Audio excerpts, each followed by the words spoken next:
एक कलेक्टर साहब छुट्टी पर अपने घर आए हुए थे। सादे कपड़ों में वे एक ऑटो रिक्शा में बैठकर कहीं जा रहे थे।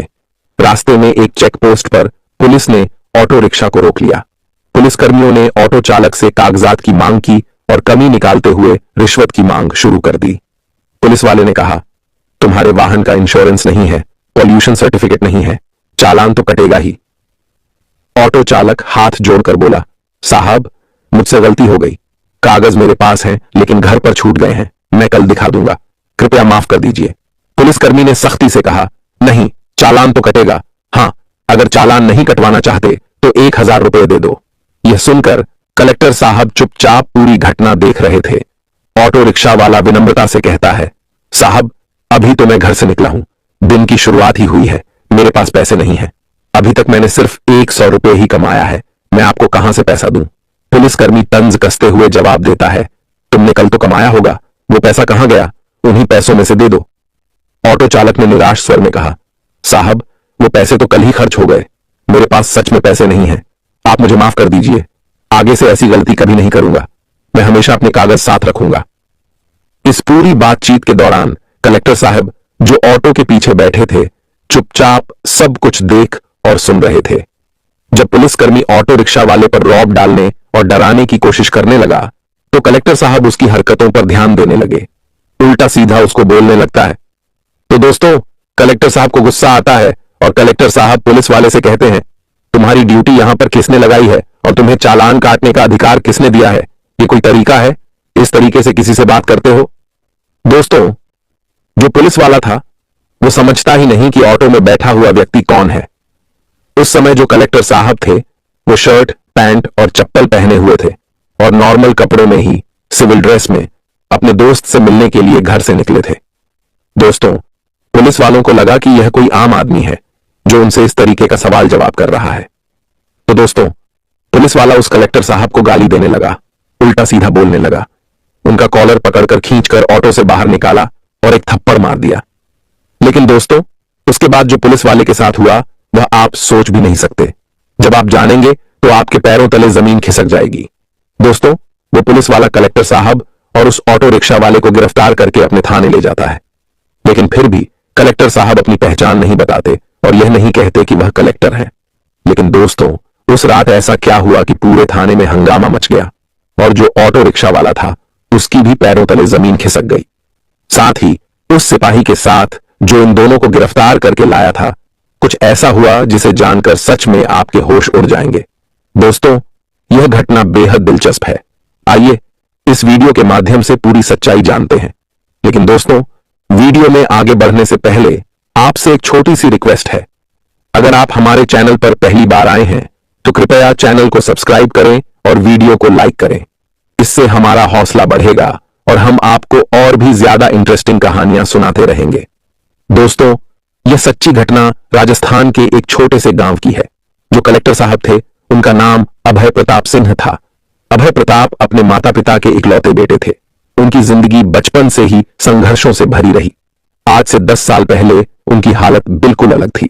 उस समय कलेक्टर साहब अपने पिताजी के साथ सब्जी मंडी में सब्जी बेचने जाया करते थे। दिन भर कड़ी मेहनत के बाद बमुश्किल 200 से 400 रुपए कमा पाते थे। इन्हीं पैसों से वह अपनी पढ़ाई का खर्च उठाते थे और अपने माता पिता व परिवार का भरण पोषण करते थे। उनकी यह मेहनत और संघर्ष ही उनकी सफलता की नींव बनी। और दोस्तों, उन दिनों कलेक्टर साहब अपनी जिंदगी से हार चुके थे। वह चाहते थे कि वह अपने जीवन में एक बेहतर इंसान बने ताकि किसी के सामने उन्हें झुकना न पड़े। अक्सर लोग उनका मजाक उड़ाते थे, गालियां देकर और अपमानजनक बातें बोलकर चले जाते थे और वह उनका कुछ नहीं बिगाड़ पाते थे। यही अपमान और निराशा ने उन्हें अपनी जिंदगी बदलने की प्रेरणा दी। कलेक्टर साहब, जिनका नाम अभय प्रताप सिंह था, ने अपना गांव और परिवार छोड़ दिया और दिल्ली चले गए। वहां जाकर उन्होंने यूपीएससी की तैयारी शुरू की। उन्होंने अगले 4-5 साल तक दिन रात मेहनत की और पूरी लगन से पढ़ाई की। आखिरकार उनकी मेहनत रंग लाई और वह एक कलेक्टर बन गए। जब उनके माता पिता को यह पता चला कि उनका बेटा अब डीएम बन गया है तो उनकी खुशी का ठिकाना नहीं रहा। अभय प्रताप सिंह इस खुशी को अपने माता पिता के साथ बांटना चाहते थे क्योंकि उनके माता पिता ने उनके लिए कई मन्नतें मांगी थीं। उन्होंने अपनी पूरी जिंदगी की कमाई अपने बेटे की पढ़ाई पर खर्च कर दी थी और और अपना सब कुछ निछावर कर दिया था। इसलिए अभय ने सोचा कि ट्रेनिंग पर जाने से पहले वह घर जाकर अपने माता पिता से मिले और उनके साथ पूजा पाठ करवाएं ताकि उनकी मन्नतें पूरी हो जाएं और सब कुछ सही तरीके से आगे बढ़े। अब दोस्तों, कलेक्टर साहब अपने घर लौटने की तैयारी करते हैं और यहीं से एक नई कहानी शुरू होती है। साहब अपने माता पिता से मिलने के लिए दिल्ली से अपने घर लौट आते हैं। दोस्तों, जब कलेक्टर साहब ने यूपीएससी की तैयारी के लिए अपना गांव छोड़ा था, तब से वह कभी घर वापस नहीं आए थे। इस बार जब वह घर लौटते हैं तो गांव में खुशी का माहौल हो जाता है। हर किसी के चेहरे पर गर्व नजर आता है। गांव के लोग मिठाई बांटते हैं और एक दूसरे को बधाई देते हैं कि उनका लड़का अब कलेक्टर बन गया है, डीएम बन गया है। कलेक्टर साहब 3-4 दिन अपने माता पिता के साथ घर पर रहते हैं। वह अपने माता पिता की सेवा करते हैं, उनके साथ समय बिताते हैं और उनके संघर्षों को याद करते हैं। इसी बीच एक दिन उनके पिताजी उनसे कहते हैं, बेटा, बाजार से मेरी दवाई लेते आना, मेरी दवाई खत्म हो गई है। कलेक्टर साहब जवाब देते हैं, ठीक है पिताजी, मैं शाम को बाजार जाऊंगा और दवाई लेते आऊंगा। यह कहकर वह घर से निकल जाते हैं और यहीं से कहानी एक नया मोड़ लेती है। और दोस्तों, उस समय कलेक्टर साहब के पास अपनी खुद की गाड़ी नहीं थी, क्योंकि उनकी नई नई ज्वाइनिंग हुई थी और दिल्ली में पढ़ाई के दौरान भी उनके पास कोई निजी गाड़ी नहीं थी। उनके पिताजी भी मेहनत मजदूरी करने वाले इंसान थे, इसलिए गाड़ी की कोई जरूरत नहीं समझते थे। कलेक्टर साहब घर से पैदल ही निकल जाते हैं और गांव के रास्ते से गुजरते हुए जा रहे होते हैं। तभी बीच रास्ते में उनके एक पुराने मित्र का फोन आता है। यह मित्र पहले उसी गांव में रहता था और कलेक्टर साहब का पड़ोसी भी था, लेकिन उसके पिताजी सरकारी नौकरी में थे, इसलिए उन्होंने शहर में जमीन खरीदकर वहां घर बना लिया और पूरे परिवार के साथ शहर में शिफ्ट हो गए। मित्र से बात करते हुए कलेक्टर साहब उसे मिलने की इच्छा जाहिर करते हैं। उनका मित्र कहता है, ठीक है, तुम मेरे घर आ जाओ, यहीं बैठकर मुलाकात कर लेंगे और आराम से बातचीत करेंगे। वह यह भी बताता है कि उसने अपनी मम्मी को बताया है कि तुम कलेक्टर बन गए हो। यह सुनकर उसकी मम्मी भी बहुत खुश हो गईं और कहने लगीं, उसे घर बुलाओ, मैं भी उससे मिलना चाहती हूं। यह सुनकर कलेक्टर साहब सहमत हो जाते हैं और अपने मित्र के घर जाने का फैसला करते हैं। लेकिन दोस्तों, वह नहीं जानते थे कि यह मुलाकात उनकी जिंदगी को एक नया मोड़ देने वाली थी। अब दोस्तों, कलेक्टर साहब अपने मित्र से कहते हैं, ठीक है, थोड़ा समय लगेगा, मेरे पास गाड़ी नहीं है, ऑटो से आ रहा हूं, थोड़ा इंतजार करो, मैं थोड़ी देर में तुम्हारे घर पहुंच जाऊंगा। इसके बाद कलेक्टर साहब अपने गांव से थोड़ा आगे बढ़ते हैं और रास्ते में उन्हें एक ऑटो रिक्शा वाला मिल जाता है। वह ऑटो में बैठ जाते हैं और गांव से शहर की तरफ जाने लगते हैं। दोस्तों, उस समय कलेक्टर साहब पूरी तरह सिविल ड्रेस में थे। उन्होंने सिर्फ शर्ट, पैंट और साधारण चप्पल पहन रखी थी, क्योंकि वह तो बस बाजार जाकर अपने पिताजी के लिए दवाई लेने निकले थे। लेकिन बीच रास्ते में उनके मित्र का फोन आ जाने से उन्होंने सोचा कि जब शहर जा ही रहे हैं तो उससे भी मिल लेते हैं। कलेक्टर साहब सोचते हैं, मित्र है, उससे मिलने में कैसी औपचारिकता, कपड़े भले साधारण हो, क्या फर्क पड़ता है। वैसे भी दोस्तों, चाहे इंसान कितना ही बड़ा आदमी क्यों न बन जाए, जब वह अपने गांव और घर पर होता है तो उसे साधारण कपड़ों और चप्पल में ही सुकून और अपनापन महसूस होता है। उसी सादगी में असली खुशी होती है।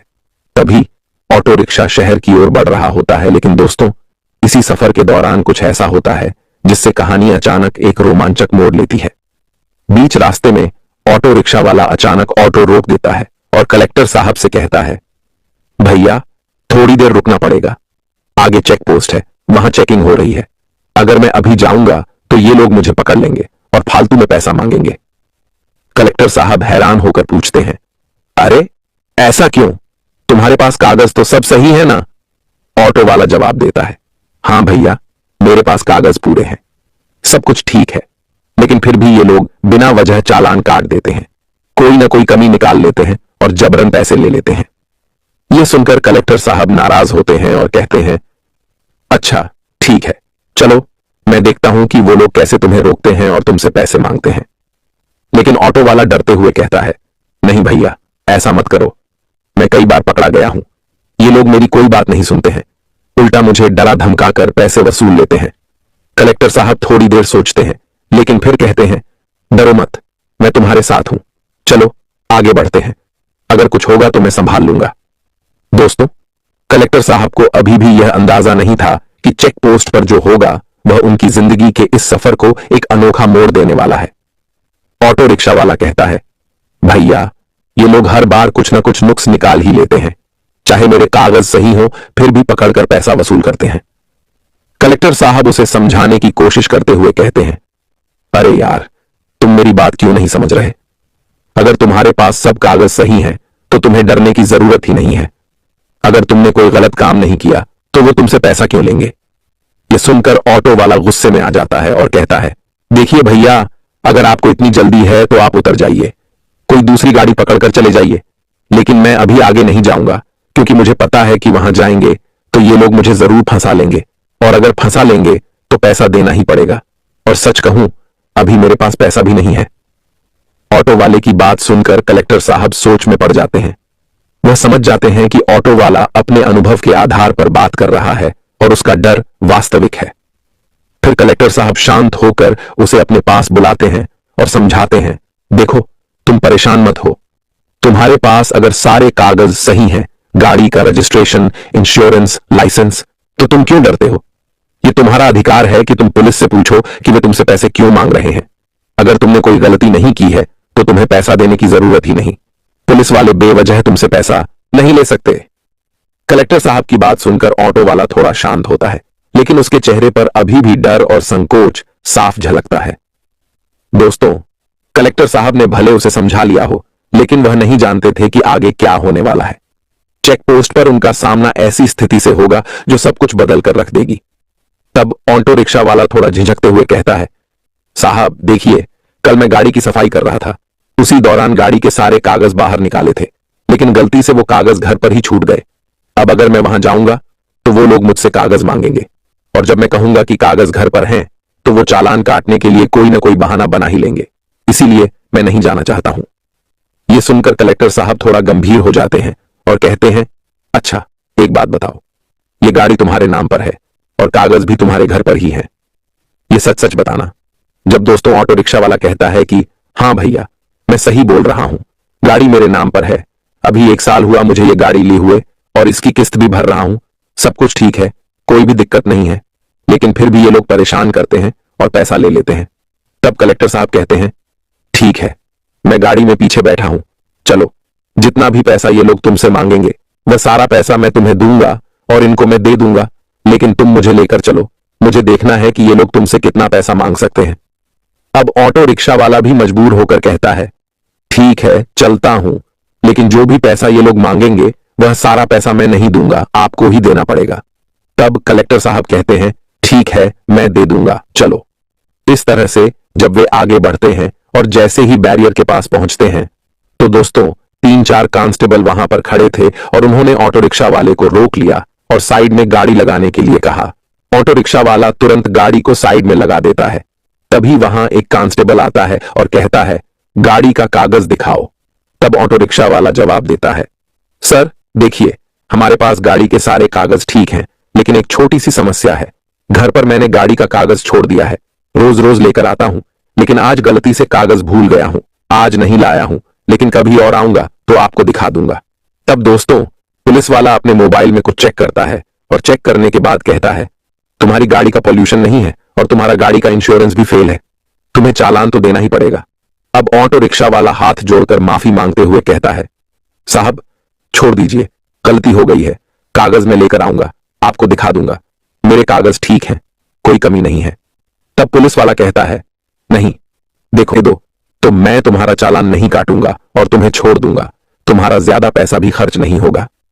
अब ऑटो रिक्शा वाला रोने लगता है और कहता है, साहब अभी तो मैं घर से निकला हूं कमाने के लिए, अभी मेरी बस 1 रुपया कमाई हुई है, तो मैं आपको 1 रुपया कैसे दे दूं, और इसमें मेरी कोई गलती नहीं है, मैं आपको पैसा क्यों दूं? फिर पुलिस वाला उस ऑटो रिक्शा वाले को धमकी देने लगता है और गाली गलौज करने लगता है। पुलिस वाला कहता है, एक तो तुम गलती कर रहे हो, कागज नहीं दिखा रहे हो और ऊपर से बदतमीजी कर रहे हो।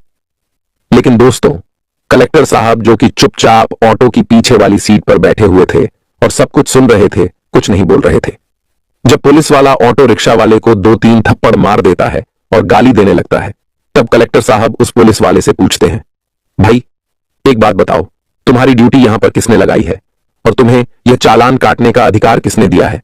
क्योंकि चालान काटने का अधिकार तो सिर्फ ट्रैफिक पुलिस को ही होता है, तुम्हें कौन बोला है यहां पर चालान काटने के लिए? अब दोस्तों पुलिस वाला पहले से ही ऑटो रिक्शा वाले पर गुस्से में था और उसका दिमाग खराब था। उसे लगता था कि यह कोई साधारण गांव का आदमी है जो शहर में जा रहा है और शायद किसी काम से आ रहा है। यही सोचकर पुलिस वाला कलेक्टर साहब का कॉलर पकड़ता है और पीछे वाली सीट से उन्हें खींचकर बाहर निकाल देता है। बाहर निकालने के बाद वह उन्हें धमकी देता है और कहता है, तुमसे क्या मतलब है? तुमको जो काम करना है, जहां जाना है, जाओ, अपना काम करो। मैं इससे बात कर रहा हूं, बीच में बोलने की तुम्हें क्या जरूरत है? तब कलेक्टर साहब कहते हैं, अगर तुम्हें वर्दी मिल गई है तो इसका मतलब यह नहीं कि तुम जो चाहो वो करोगे।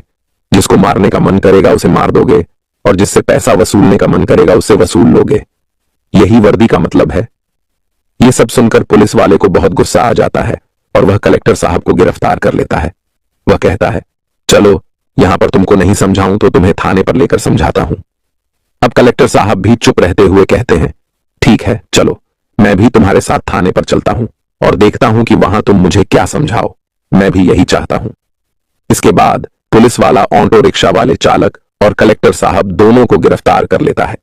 वे दोनों पुलिस स्टेशन पहुंचते हैं, लेकिन जैसे ही कलेक्टर साहब पुलिस स्टेशन पर पहुंचते हैं, एक सिपाही उन्हें पहचान लेता है। वह तुरंत उनके पास जाकर उन्हें सैल्यूट करने लगता है और सिपाही कलेक्टर साहब से कहता है, साहब, अरे आप यहां पर कैसे आ गए हैं और ये इनके साथ आप क्या कर रहे हैं? ये कैसे गिरफ्तार हो गए? क्या मतलब हुआ है? कुछ बताइए। तब कलेक्टर साहब मुस्कुराते हुए कहते हैं, अरे नहीं नहीं, कोई बात नहीं, बस थोड़ी सी गलतफहमी हो गई थी। सिपाही फिर थोड़ी देर चुप रहता है और कलेक्टर साहब की स्थिति को देखकर वह और कुछ नहीं पूछता, लेकिन उसका चेहरा साफ बताता है कि उसे अभी भी समझ में नहीं आ रहा था कि यह सब कैसे हो गया। अभी थोड़ी देर में सारी गलतफहमी दूर हो गई। दोस्तों, वह कांस्टेबल सैल्यूट करके साइड में हो जाता है और जब पुलिस वाला यह देखता है कि थाने का ही कांस्टेबल कलेक्टर साहब को सैल्यूट कर रहा है, उन्हें साहब कह रहा है और पूछ रहा है, साहब, आपको गिरफ्तार क्यों किया गया है? तो दोस्तों, उसके पैरों के नीचे से जमीन खिसक जाती है। उस समय उसे कुछ समझ नहीं आता कि आखिरकार उसके सामने क्या हो रहा है। ऑटो रिक्शा वाला भी उस समय पूरी स्थिति को समझ नहीं पाता कि वहां पर क्या चल रहा है। तब कलेक्टर साहब थाने में मौजूद सभी सिपाहियों को एक जगह बुलाते हैं और समझाते हैं, आप लोग अगर अपने शहर में इस तरीके से काम करेंगे तो बताइए, यहां की जनता पुलिस से क्या उम्मीद रखेगी? कलेक्टर साहब गुस्से में कहते हैं, शायद आप लोग जैसे पुलिस वालों के कारण ही पूरी पुलिस टीम बदनाम होती है। इस ऑटो रिक्शा वाले की कोई गलती नहीं थी, लेकिन फिर भी आप इससे 1000 रुपए मांग रहे थे। अगर यह पूरा दिन मेहनत करेगा तो भी उसे 100 रुपए मिलेंगे या नहीं, यह तो उसे भी नहीं पता है। लेकिन आप बिना कुछ किए बस चुटकी में उसे 1000 रुपए निकाल लेंगे और अपने पॉकेट में रख लेंगे। क्या आपको ड्यूटी के दौरान यही सिखाया गया है? फिर कलेक्टर साहब उस सिपाही से कहते हैं, अगर मैं इस ऑटो रिक्शा वाले के साथ नहीं बैठा होता, अगर मैं इस पोस्ट पर नौकरी नहीं करता, तो मुझे यह सारी बातें नहीं पता होती। आप लोग मुझे इसके साथ साथ फंसाकर मुझे भी जेल में डाल देते, तब मेरी जिंदगी बर्बाद हो जाती और मैं भी नहीं जानता कि आप लोग कितने लोगों के साथ ये सब हरकतें करते होंगे। अब दोस्तों, वहां पर बहुत ज्यादा हंगामा खड़ा हो जाता है और बहुत सारी इंक्वायरी वहां पर बैठ जाती है। कई तरह की कार्रवाई होती है। फिलहाल वहां पर 1-2 दिन तक सभी स्टाफ के लोग परेशान रहते हैं और सबके बीच में दहशत का माहौल बन जाता है।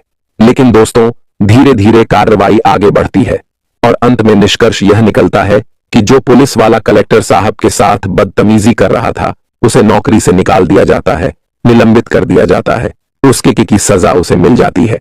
अब दोस्तों, वह पुलिस वाला अपने घर पर बैठकर अपने पड़ोसियों, दोस्तों और रिश्तेदारों से श्वास लेता है और सोचता है कि उसे अब अपनी जिंदगी में पैसा कमाने और अपनी जिंदगी को सही तरीके से गुजारने की आवश्यकता है। दोस्तों, ऐसे लोगों के साथ ऐसा ही होना चाहिए, तभी वह अपनी गलतियों से सीख पाएंगे और एक बेहतर इंसान बन सकेंगे। दोस्तों, इस घटना को सुनने के बाद आप लोग क्या कहना चाहेंगे? अपनी राय हमें कमेंट बॉक्स में जरूर बताइएगा। दोस्तों, इस कहानी को सुनाने का मेरा उद्देश्य किसी को परेशान करना, भावनाओं को आहत करना या किसी के दिल को दुखाना नहीं था, बल्कि मेरा उद्देश्य आपको जागरूक, सचेत और अलर्ट करना था। इस पूरे वीडियो को देखकर आपका मन सोचने पर मजबूर हो गया होगा। ऐसी ही और कहानियों के लिए हमारे चैनल को लाइक, शेयर और सब्सक्राइब जरूर करें। आपकी क्या राय है? कृपया अपनी राय निष्पक्षता के साथ कमेंट बॉक्स में जरूर दें। जहां भी रहिए, सचेत रहिए, सुरक्षित रहिए। बहुत बहुत धन्यवाद।